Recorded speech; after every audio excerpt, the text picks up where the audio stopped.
Welcome back to the David Pakman Show. I am Farron Cousins from Ring of Fire, sitting in for David today and tomorrow. Well, we also have to talk, we've talked a lot about Republican extremists. We've talked January 6th, Donald Trump, all of that. We got to get to some issues here, folks. And of course, one of the biggest issues facing Americans today is inflation. Whether it's gas prices or goods, services, everything out there, inflation is absolutely crippling the United States economy. And according to a new report from the Roosevelt Institute, a lot of this inflation, if you want to call it that, is actually rooted in nothing more than corporate greed. Now, that's not to say that inflation is not happening right now at a staggering and alarming rate. It is. But it's happening all over the world, not just here in the United States. This is not a U.S. problem. This is a global supply issue. But here in the United States, we do have something a little bit unique. We have what is being called now greedflation.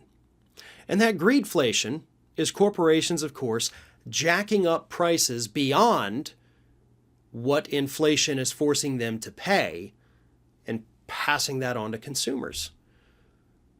It's a very simple scam. And to be honest, corporations, many CEOs, executives, they've actually admitted to doing this in interviews over the past year.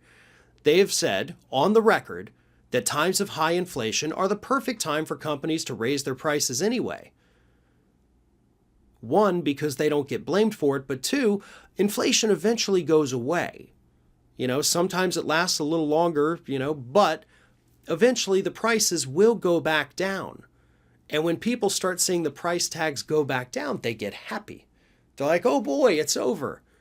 And then eventually the price will settle somewhere that will be more than what it was before the period of inflation, but lower than what it was with inflation, so consumers think they win. But that difference between the pre-inflation price and the post-inflation price, that is the corporate price gouging. And again, this new report from the Roosevelt Institute says that corporate price gouging right now, based on profits, based on what they're paying these corporations with inflation and then passing on to consumers, is the worst level it has been in the United States since the 1950s. So it's been roughly 70 years. Most people alive today have never seen corporate price gouging as bad as it is. And of course, this was just for the year 2021, because we don't have final numbers from 2022 because we're only halfway through the year. So this report was only looking at last year, when inflation and price gouging was not as bad as it has been so far this year. If you want to know a good example, look at Tyson Foods. Tyson Foods recently released, their quarterly report. In their quarterly report, they showed that inflation had caused their costs to go up. I'm just going to make up numbers because I don't remember exactly, but I do remember the percentages, so trust me. Let's say their costs went up $1.5 billion, but the prices they raised for consumers wasn't $1.5 billion, it was $2 billion. So there's a $500 million gap in there that is nothing more than corporate greed, raising prices simply for the fact that they can. And again, those weren't the exact numbers, but it was the correct percentages. There was a 25% increase.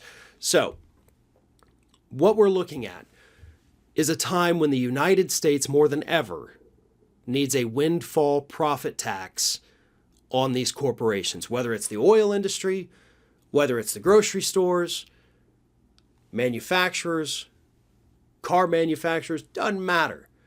A windfall profits tax could put an end to this corporate price gouging that is crushing Americans every time they go shopping. Doesn't matter what they go shopping for.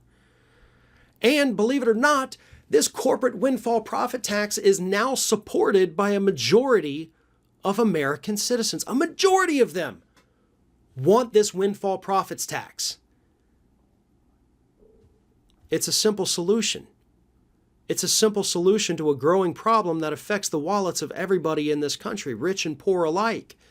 It obviously affects the poor a lot more than it affects the rich, but everybody's paying higher prices. The windfall profits tax could put an end to that. We just have to have legislators with the courage to actually do this. And unfortunately, we do not have enough of them. Instead, we get ideas from Biden like coming out this week like, oh, what about a gas tax holiday? Cool, you're going to save the average American family $3.60 a week. Those are the numbers, folks. $3.60 a week is what you would probably end up saving on average, the average family actually, if you fill up your tank once a week and you got a 20-gallon tank. That $3.60 isn't going to change your life at all. Honestly, it's not even going to help you. I'm sorry, but it's not. You can't even buy a gallon of milk with that because of inflation and corporate price gouging. So that's a bad idea, especially because that money is actually used to fund infrastructure. And hey, we're already having trouble spending our infrastructure bill money because of inflation. So all those infrastructure projects that we were promised, they've been put on hold because the prices are so dang high. We're just getting screwed every which way you look at it. And all of it comes right back to that issue of corporate greed.